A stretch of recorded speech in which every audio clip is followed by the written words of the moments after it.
Ksiądz Jarosław Wąsowicz, salezjanin, w końcu lat 80. działacz podziemnej Federacji Młodzieży Walczącej, kibic Lechii Gdańsk i nieformalny kapelan kibiców, organizator pierwszej pielgrzymki kibiców na Jasną Górę, historyk dziejów najnowszych, wicepostulator procesu beatyfikacyjnego męczenników II wojny światowej. Dzień dobry Państwu. Moim gościem dzisiaj jest ksiądz Wąsowicz. Szczęść Boże, dzień dobry. Szczęść Boże. No, ksiądz kibic. Między Kibic ksiądz czy ksiądz kibic? Między innymi ksiądz kibic. Najpierw ksiądz, natomiast kibicem byłem oczywiście wcześniej, bo od lat dziecięcych jakoś się związałem z tym środowiskiem przez całą młodość i ta przygoda trwa po dzień dzisiejszy. Grałeś w piłkę? Na podwórku, bo to był sposób spędzania wolnego czasu przez dzieci na dużych osiedlach. Zaspa Gdańsk? Zaspa. Osiedle, gdzie mieszkało bardzo wiele młodych małżeństw. Było też wiele dzieci, młodzieży i żyło. Tętniło życiem. Ponieważ odsłoniłeś na chwilę kubek, to wyjaśnijmy, że pomysł w ogóle ogólny na tą serię Podprądów jest taki, że ja trzymam w ręku kubek Legii, której jestem kibicem. Polonii. Ale w tym razem dzisiaj trzymam Polonii. Z reguły ten ktoś trzyma Polonii. Ksiądz zażyczył sobie trzymanie jednak bardziej Legii niż Polonii. Kibicami Legii miałem przyjemność wielokrotnie współpracować przy różnych okazjach, różnych spotkań patriotycznych. Tutaj przyjeżdżam w miarę regularnie na rocznicę Powstania Warszawskiego, których obchody współorganizują kibice Legii. Oni się u nas w Gdańsku też pojawiają przy okazji rocznicy śmierci Dziadówka, czy przy okazji jakichś innych spotkań rocznicowych, chociażby rocznic Solidarności. Też są czynnie zaangażowani w organizację pielgrzymki kibiców, więc wielu z nich znam, lubię, przyjaźnimy się. U nas ten proces, który możemy obserwować dzisiaj w całej Polsce, a więc odwoływanie się kibiców do wartości patriotycznych, czy jakiś kult w stosunku do bohaterów ważnych z naszej historii, no, troszkę zaistniał wcześniej, bo pierwsze takie manifestacje antykomunistyczne pojawiły się już w latach 70. Dla Wybrzeża Gdańskiego takim przełomowym momentem był grudzień 70 roku. Od tego momentu już wszystko inaczej wyglądało i również wyglądały inaczej mecze Lechii. W 75 roku na przykład przy okazji barażów o wejście do Ekstraklasy z Widzewem Łódź doszło do takiej gigantycznej manifestacji, kiedy policja zaczęła katować jakiegoś chłopaka, który wbiegł na murawę. Pojawiły się okrzyki "Pomścimy Grudzień", "Precz z komuną" i później to wybuchło, tak jak wybuchła Solidarność. Kiedy pisałem książkę o fenomenie politycznym kibiców Lechii Gdańsk, okazało się, że już właśnie w czasie sierpnia 80 roku przy okazji meczów wyjazdowych w Płocku, na przykład na dużą skalę kolportowali ulotki ze strajkującej stoczni, informacje. To było pewne novum.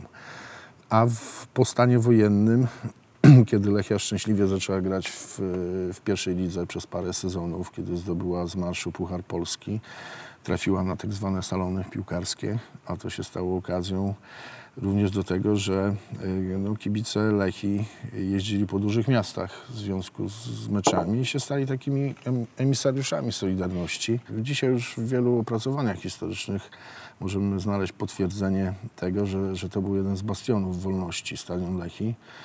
Tam zawsze upominano się o zdelegalizowaną Solidarność, o więźniów politycznych. Odbywały się też manifestacje w ramach na przykład bojkotu wyborów. Słynna akcja z października 1984 roku, kiedy wywieszono olbrzymi transparent 13 października, bojkot, Solidarność. To były mecze chociażby w czasie strajków w maju 1988 roku, mecz z Górnikiem Wałbrzych, gdzie na stadionie miało miejsce największe masowe poparcie dla strajkujących. Oni tego nie słyszeli, ale cały stadion zamiast śpiewać Lechia Gdańsk, w zasadzie większość meczu Śpiewał Stocznia, my z wami, my was kciuki trzymamy, tam Solidarność, nie ma wolności bez Solidarności. No i po samym meczu odbyła się gigantyczna manifestacja kibiców, którym udało się dotrzeć do strajkującej Stoczni, po drodze tocząc walki z ZOMO. I to, jak dzisiaj z kolei wiemy z relacji strajkujących, było dla nich bardzo ważne. Takie wsparcie, Stocznia zupełnie odcięta, prawda, od świata. To było mocne wsparcie. No i właśnie przy okazji meczów wyjazdowych także wiele różnych ciekawych wydarzeń, jak chociażby mecz z Olimpią w Elblągu, gdzie kibice Lechii urządzili pod tamtejszym KW taką antykomunistyczną manifestację i później pociąg wiozący kibiców zatrzymał się nagle na stacji Gronowo-Elbląskie, gdzie czekały całe szwadrony z ZOMO i zaczęło się okrutne pałowanie,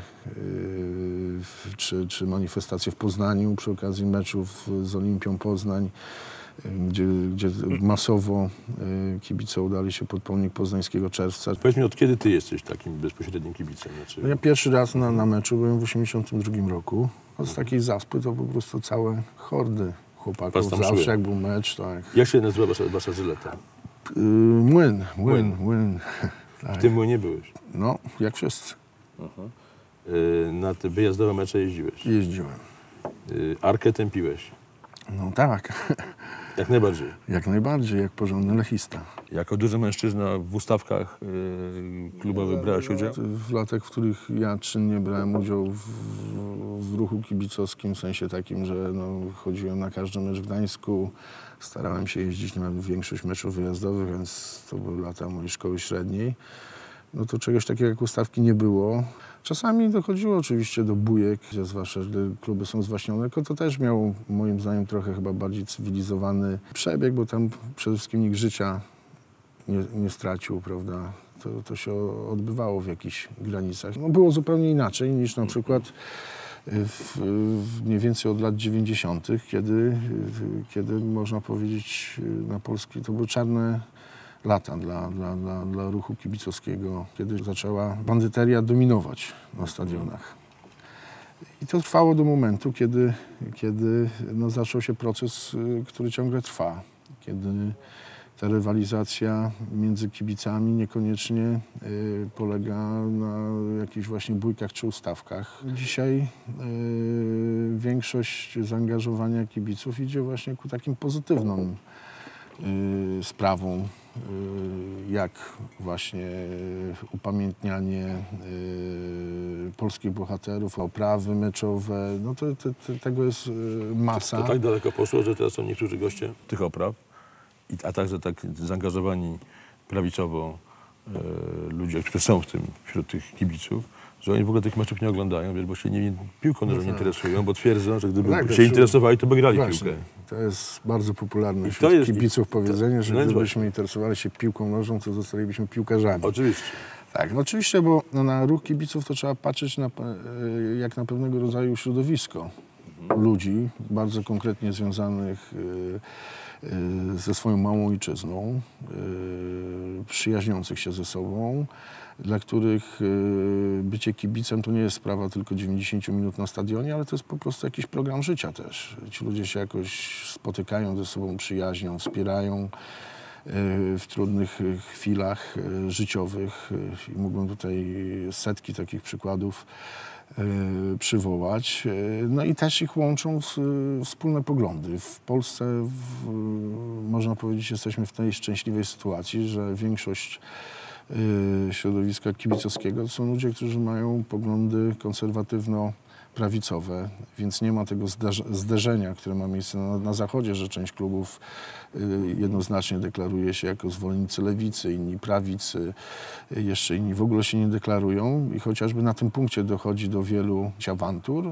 U nas pod tym względem środowisko jest raczej jednolite, co pozwala także na organizowanie różnego rodzaju wspólnych inicjatyw. Mam wrażenie, że to wszystko zaczęło się dziać od momentu śmierci papieża Jana Pawła II. Jakiś wyszedł impuls wtedy właśnie do zorganizowania wspólnych mszy świętych w intencji wielkiego papieża, już niedługo świętego. I ta sytuacja pokazała, że no są wartości i sprawy, które pomimo właśnie różnic, takiej rywalizacji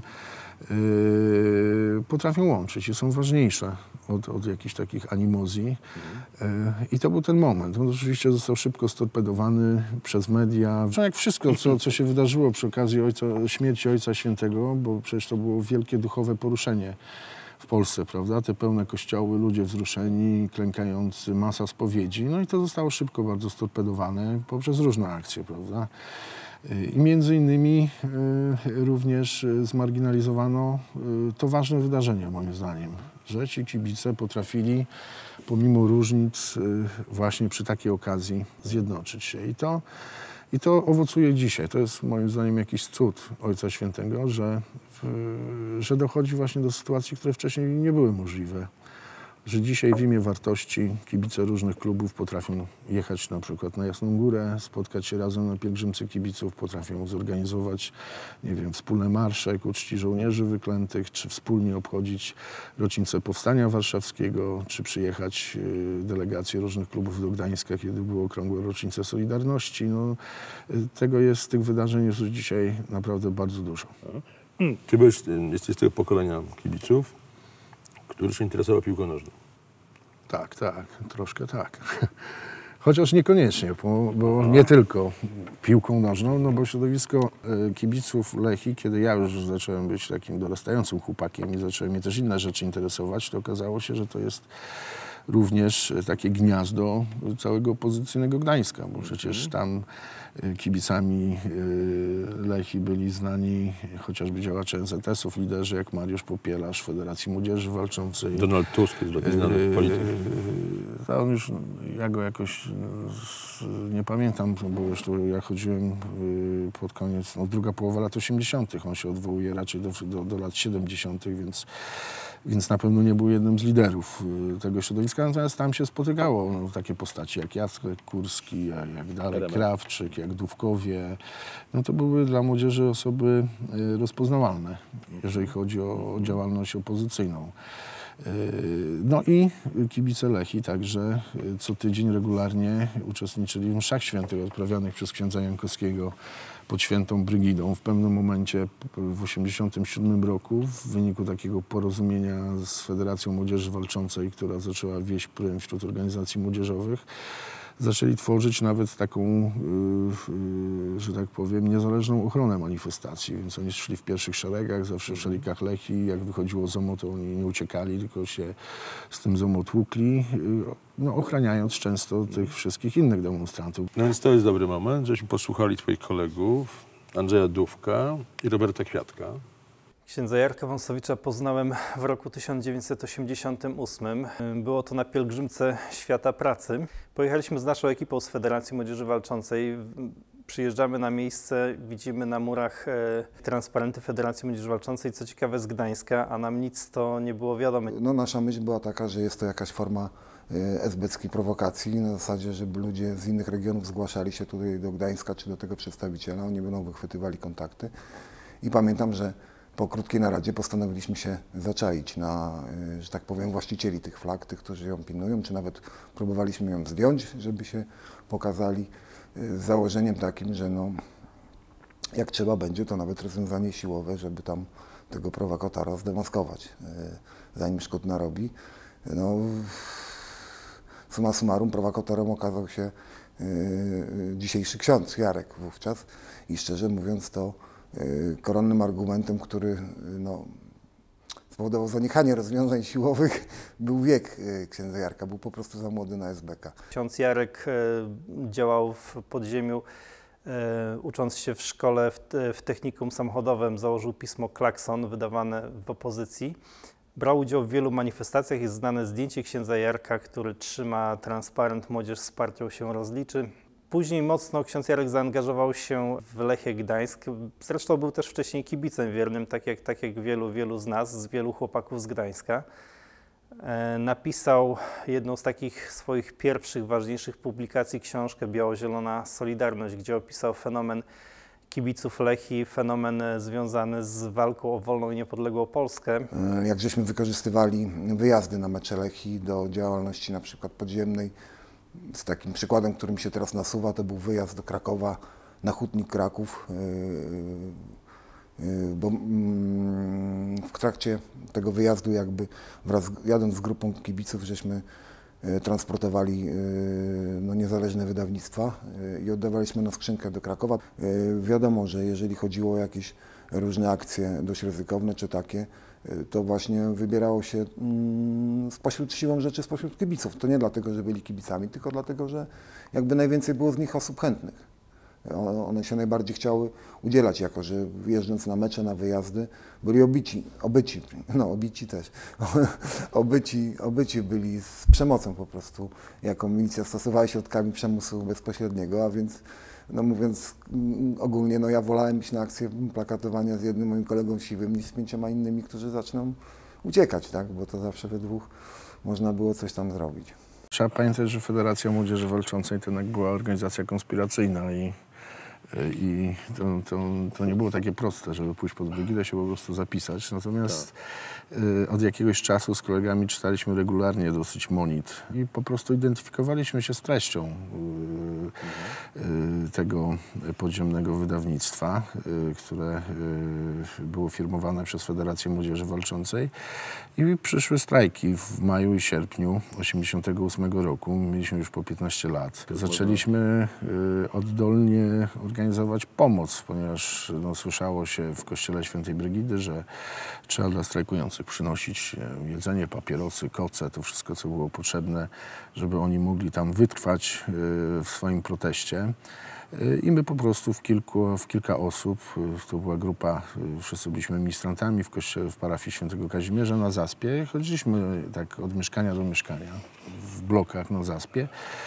I zawsze kilka siatek takich produktów żeśmy dla tych strajkujących uzbierali. Przenosiliśmy to albo do kościoła Świętej Brygidy, gdzie była taka logistyczna baza strajków i później jako kurierzy, młodzi ludzie, często dzieci, tak 12-13-letnie, w plecaczkach, reklamówkami, to wszystko do stoczni dostarczaliśmy.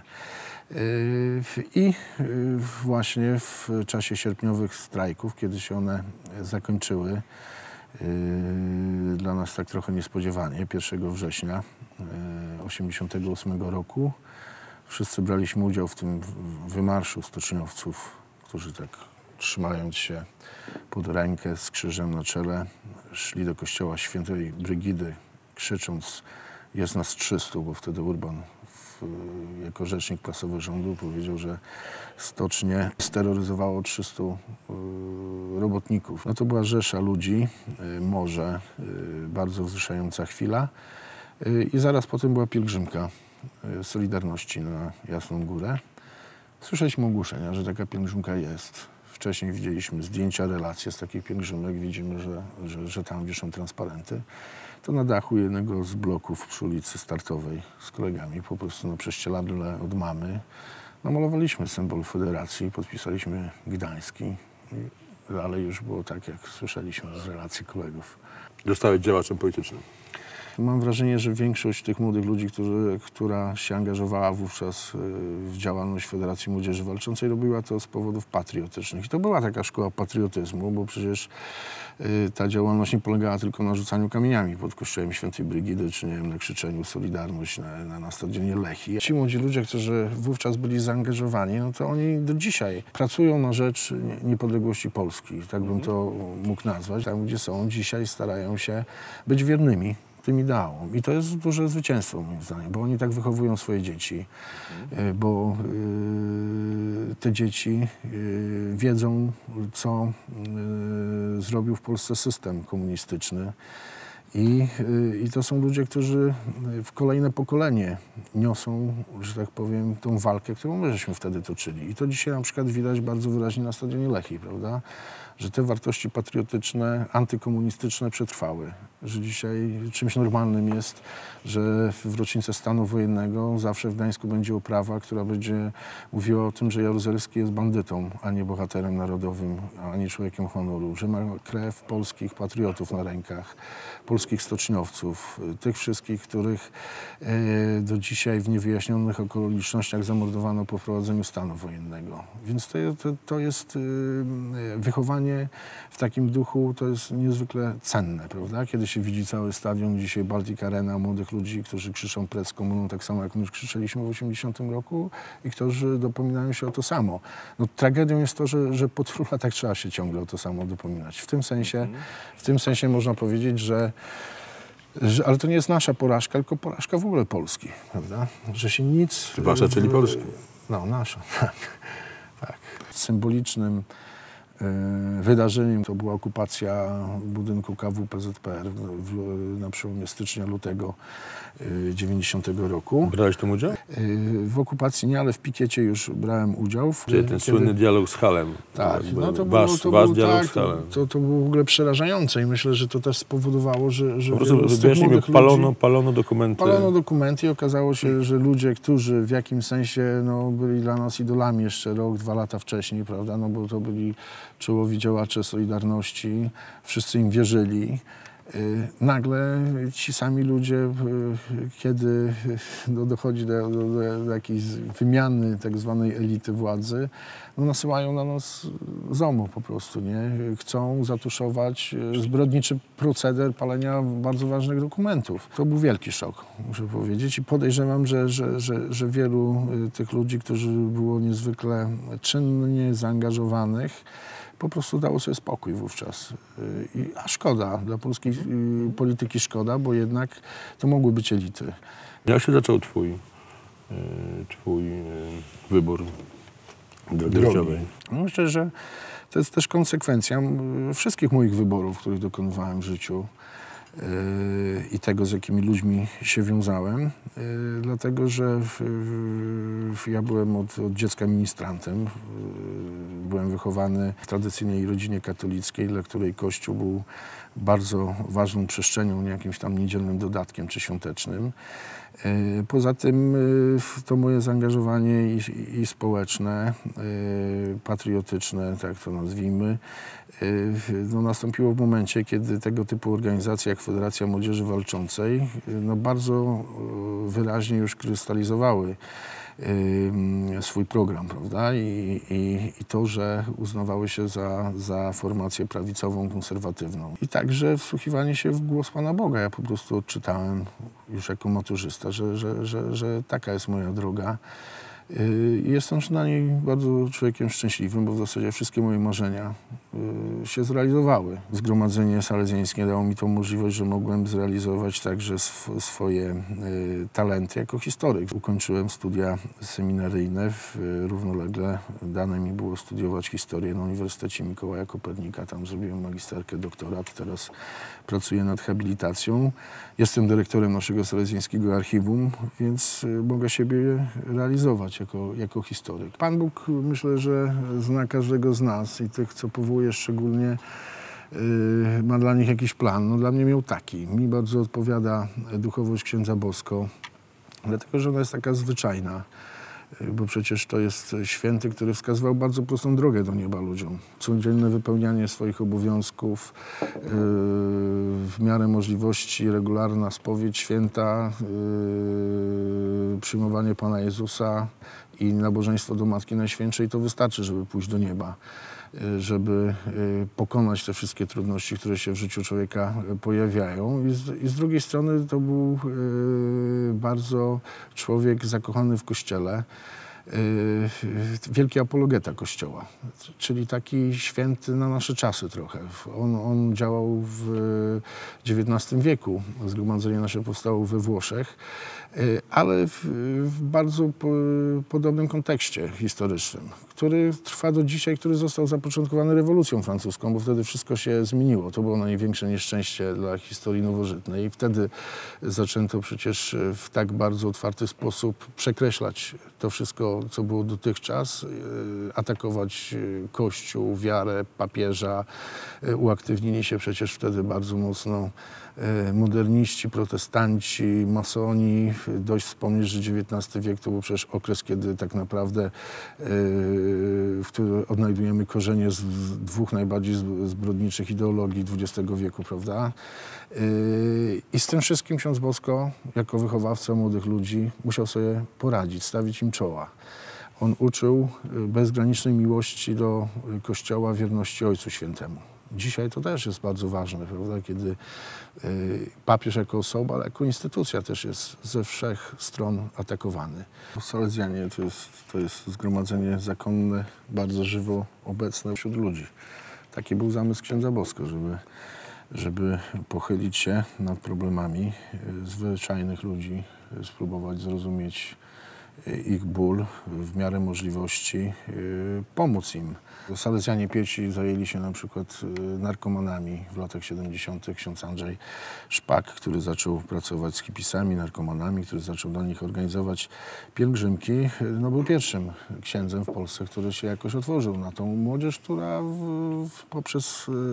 poprzez swój bunt i kontestację też chciała coś wykrzyczeć, prawda? Później były festiwale w Jarocinie, gdzie wielu księży salezjanów tam jeździło z grupami ewangelizacyjnymi.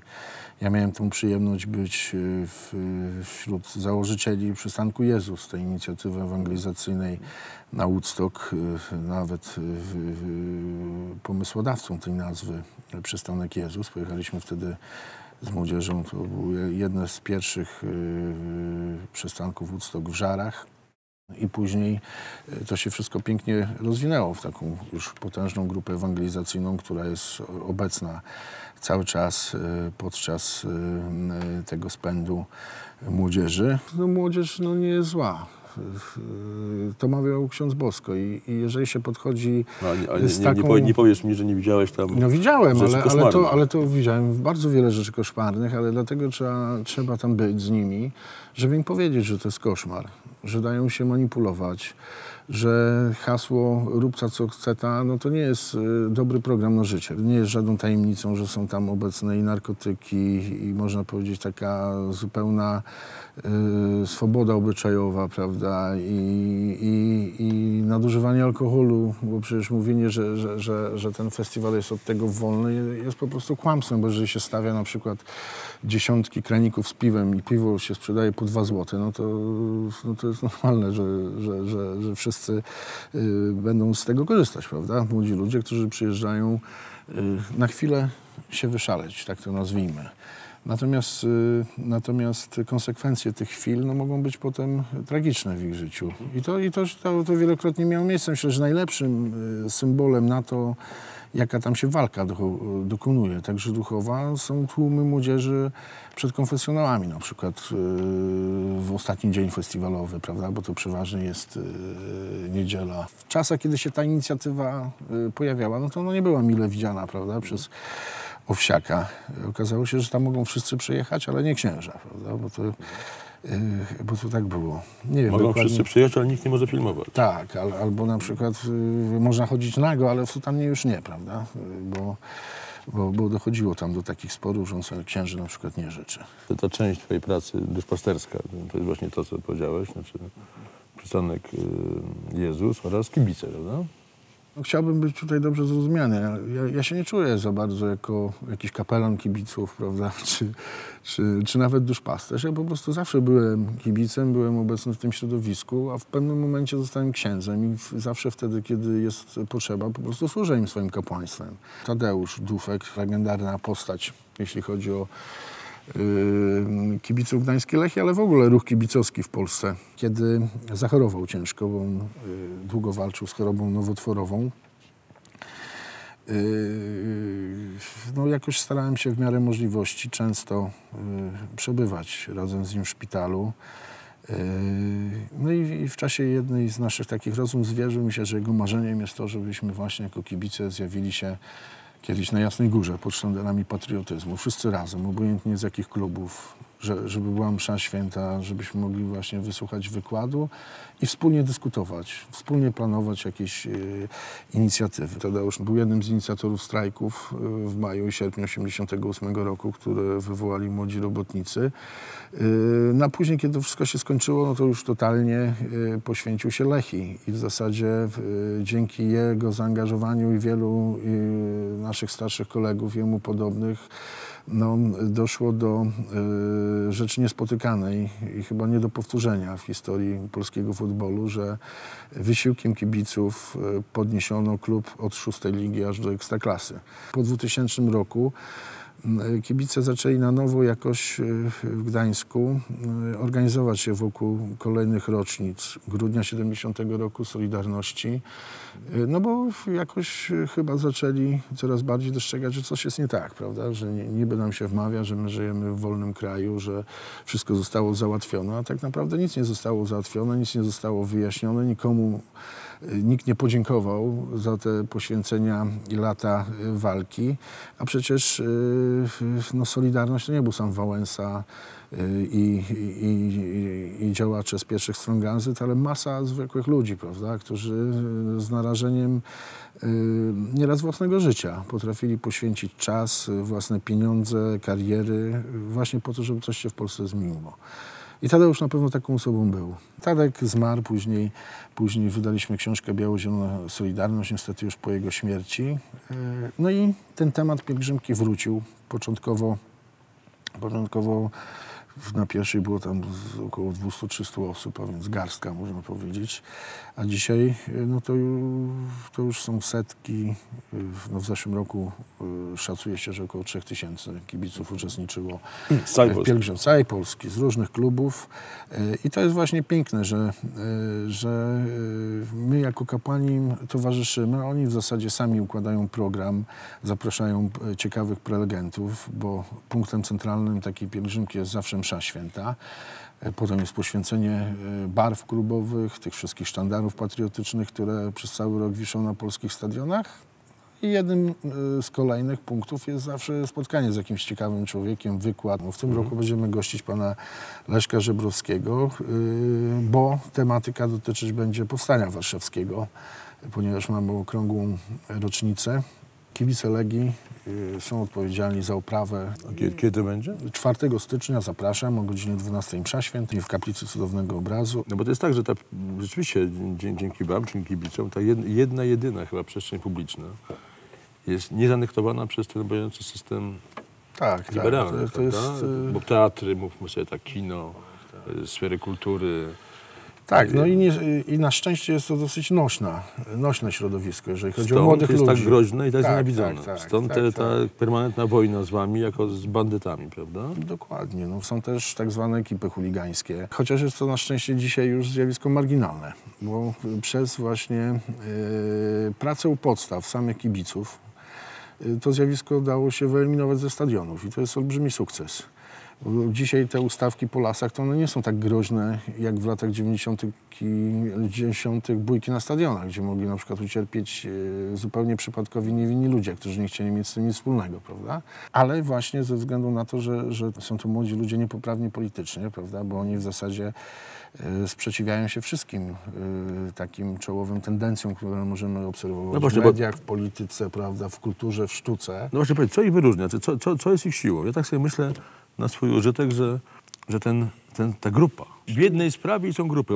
Nie chcę być plemieniem małym, ale są czymś bardzo gęstym, w sensie relacji, prawda? Dobrze, może troszkę wojownicy biedne, jakiejś wojnie, która gdzieś tam trwa, jakieś plutonie, który jest zagubiony w lesie, nie wiem jak to powiedzieć, ale są jakby mają ten moment wspólnoty, są razem, prawda? Oczywiście, ta wspólnota, która jednoczy się wokół właśnie barw klubowych, wspólnej historii, dziejów swojej małej ojczyzny i to jest jedna z największych wartości, które niesie. Ale dzielności też, tak, oczywiście. I takie, że pomożemy sobie. Prawda? Dokładnie, pomożemy sobie i to, co mówiłem, no dzisiaj przecież w czasach, kiedy pieniądz rządzi w zasadzie wszystkim, no ci ludzie nie mając pieniędzy, oddolnie potrafią zorganizować kilkaset paczek dla polskich kombatantów na wschodzie, prawda? Potrafią remontować szkoły na Wileńszczyźnie. Właśnie pokazuje to, jak są świetnie zorganizowani. A ponieważ od pewnego momentu również, i to jest moim zdaniem najbardziej niebezpieczne dla tych, którzy dbają o tą kosmopolityczną ortodoksję w mediach, i w polityce. Niebezpieczne jest to, że zaczęły pojawiać się właśnie te inicjatywy samokształceniowe, zupełnie jak w latach 80., prawda? Że ta młodzież spotyka się, nie wiem, na kibolskich klubach dyskusyjnych z jakimiś historykami, nie wiem, aktorami, że są prezentacje filmów. Miałeś okazję sam możesz wielokrotnie uczestniczyć z historią Roya w takich kibicowskich pokazach, że tam się nawiązuje dyskusja, prawda, że ta młodzież czyta książki, że nie daje sobą manipulować, że nie przyjmuje za pewnik tego, co powiedzą w TVN-ie czy napiszą w Gazecie Wyborczej i to jest niebezpieczne, prawda, bo kiedy zaczyna się kształtować bardzo krystalicznie światopogląd takich młodych ludzi, no to oni już się nie dadzą oszukać. Bo jest w nich taki czynnik bardzo istotny z tej takiej triady polskiej, honor. Właśnie. To jest to coś, co bez czego strasznie łatwo nas wkleić w różne nowe formy życia współczesnego, a ten honor taki prześmiany, zaniedbany, on czasami ma groteskowe, powiedzmy, takie dziecinne przejawy, ale ten honor jest rzeczą podstawową dla chłopaka, dla faceta, dla mężczyzny, prawda? Bardzo ważna rzecz. Tak samo jak pozostałych tej triady, Bóg, honor, ojczyzna, prawda? To są wszystko rzeczy ważne dla tych młodych ludzi. Z czego ja osobiście się bardzo cieszę, bo one były dla nas ważne w latach 80. i są dzisiaj dla nich ważne. I dzisiaj jestem księdzem, salezjaninem. I bardzo mnie cieszy, że są młodzi ludzie, którzy z odwagą sprzeciwiają się rugowaniu historii ze szkół, bluzganiu na Kościół, niszczeniu chrześcijańskich wartości, eliminowaniu ich z życia społecznego. To jest, myślę, niezwykłe doświadczenie ostatnich lat, że coraz więcej jest tych młodych ludzi, którzy nie wstydzą się chodzić w koszulkach patriotycznych czy z jakimś chrześcijańskim przekazem. Ja bardzo jakoś kibicuję kibicom. Ja widzę, że to jest przestrzeń nie do odebrania, jeszcze nie odebrana. Tak. I trzeba ją No utrzymać właśnie, za każdą cenę. I tego chyba też nie wszyscy to rozumieją, bo dzisiaj widzę, jak na przykład Ruch Narodowy jakoś tak bardzo identyfikuje to środowisko, próbuje może na siłę nawet zidentyfikować środowisko kibiców akurat z ich inicjatywą polityczną i to jest, myślę, wielki błąd. Dlatego, że mam nadzieję, że kibice będą bronić niezależności swojego środowiska, że pozostaną właśnie tacy niepoprawni do końca. To zgoda, bo ja jeszcze chciałem powiedzieć tyle, że takim drugą przestrzenią, która moim zdaniem jest bardzo ważna przez te ostatnie lata, to jest powstanie Marszu Niepodległości. I on jakby łączy oba te zjawiska, w tym sensie, że kibice uczestniczą w tym. Tak, no kibice uczestniczą jako jedna z wielu grup patriotycznych, tak ma prawda? być, I tak ma być, tak oczywiście, bo po to jest ten marsz, to jest piękna inicjatywa i ona też pokazuje głód tych wartości właśnie wśród młodych ludzi, bo to nie jest tak, jak się próbowało marsz pokazywać często, że jest to marsz jakichś starszych pań z polskimi flagami, ale tam jest bardzo wielu młodych ludzi, młode małżeństwa z dziećmi, które nie dają się, proszę zauważyć, zastraszyć propagandzie, prawda, że tam na pewno dojdzie do awantur, do zrówy, bo jeżeli ktoś przychodzi z dzieckiem, to jest świadkiem tego, że on się nie daje ogłupiać i zastraszyć, prawda? Tak, to się wydarzyło niestety. To znaczy, że tak. Kibice pobili tak zwaną straż marszu. Pierwszy odruch był natychmiastowa prowokacja. Słyszę teraz rozmowy i rozmawiam z ludźmi. Niektórzy są przekonani, że to nie była prowokacja, tylko po prostu nieokiełznany żywioł, który jednak mimo wszystkich słów, które my tu opowiadamy o kibicach, istnieje w kibicach. No ja przecież często, czy w swoich publikacjach i dzisiaj też o tym mówiłem, że to jest bardzo złożone środowisko, prawda? I ta cała pozytywna działalność summa summarum ma prowadzić do tego, żeby po prostu w tym środowisku było więcej dobra niż zła. Nie wiem, jak to było na Marszu Niepodległości, nie brałem w nim udziału. To, o czym to może świadczyć? To może przede wszystkim świadczyć o nieroztropności organizatorów, bo podejrzewam, że gdyby podjęli wcześniej właśnie jako organizatorzy rozmowy ze środowiskami kibicowskimi. Przecież to nie są anonimowi ludzie. Kibice mają swoje środowiska. No, każdy wie, kto jest w danym istotny. klubie właśnie istotny, z kim trzeba rozmawiać i jeżeli rzeczywiście coś takiego miało miejsce, to jest nieporozumienie, ale to jest też jakiś efekt zaniechania, prawda? Ze strony organizatorów, bo kiedy pojawiają się emocje, jakieś, nie wiem, awantury czy prowokacje, no to scenariusze są różne, prawda? Możliwe do realizowania. W zeszłym roku Przecież doszło do prowokacji i do tego, co do tego chyba nikt nie ma wątpliwości, kto oglądał filmy, zdjęcia, które się pojawiały w internecie, a jednak ta grupa potrafiła utrzymać spokój, że tak powiem, prawda? Bo ja byłem bardzo wówczas blisko i w zasadzie nie doszło do jakiejś jednej wielkiej awantury, prawda? Przy tej prowokacji. Także, ale w zeszłym roku same środowiska kibicowskie wcześniej się spotkały i podjęły pewne ustalenia, także myślę, że tu jest jakiś problem. Te inicjatywy istnieją, te dwie, które wymieniliśmy, wydaje mi się cenne w dobie tego zalewu jakby tej nowej ideologii, tak? Tym niemniej w nas jest cały czas takie poczucie, myślę, że mówię szerszym jakby takim spektrum, nie tylko o sobie, takiej nieuchronności porażki. I teraz bardzo bym cię chciał właśnie jako księdza, żeś mi pomógł. Właśnie chrześcijanie to są ludzie nadziei. My wierzymy, że razem z Panem Jezusem wszystko jesteśmy w stanie zmienić, nawet najbardziej beznadziejną sytuację. Znaczy, że w przedszkolach nie będzie dziewczynka siusiała na stojąco, a chłopcy kucał do nocnika. My musimy z wielką odwagą, jako ludzie, którzy starają się żyć pewnymi wartościami, protestować, prawda? Kiedy niszczy się nasze symbole wiary, kiedy wypycha się na siłę wartości chrześcijańskiej z przestrzeni publicznej. My musimy po prostu protestować, że to są nasze wartości, że to jest nasza ojczyzna, że my się z nimi identyfikujemy i my nie pozwalamy sobie narzucać głosu mniejszości. W ogóle w Europie, bo dzisiaj jesteśmy przecież członkami Unii Europejskiej, powinniśmy szukać wzajemnie bratnich nam dusz, prawda? I przede wszystkim ideowo nam bratnich, później politycznie, żeby walczyć z tą zarazą, która już się zadomowiła w Europie Zachodniej, a której jeszcze w takiej skali nie ma chociażby w tych krajach Europy Wschodniej. Jeżeli uda się zbudować w Europie sojusz tych wszystkich środowisk, które odwołują się do chrześcijaństwa jako fundamentu, który stał u podstaw cywilizacji europejskiej, to jeszcze nic nie jest stracone. Obserwujemy oczywiście wzmożony atak dzisiaj na Polskę, Węgry, prawda, częściowo Litwę, Słowację, nie wiem, Rumunię, czyli tam... A Polskę za co? Polska, myślę, dzisiaj jest podobnie jak w czasach nowożytnych przed Murzem, które broni chrześcijańskich wartości. One są bardzo żywo obecne w całej naszej tysiącletniej historii, a doświadczenia XX wieku, kiedy zostaliśmy jako naród totalnie poddani wielkiej próbie po prostu wyniszczenia, programowego wyniszczenia, to właśnie Kościół był tą przestrzenią, gdzie ludzie mogli czuć się wolni, gdzie mogli znaleźć nadzieję, prawda? Gdzie mogli znaleźć wsparcie i Kościół szedł z tymi ludźmi razem, walcząc o ich prawa, nie pytając się wcale o poglądy, prawda? I dzisiaj można powiedzieć, że jesteśmy ostatnim z takich dużych krajów europejskich, gdzie jeszcze na dobre te wszystkie sodomickie mody się nie zadomowiły, prawda?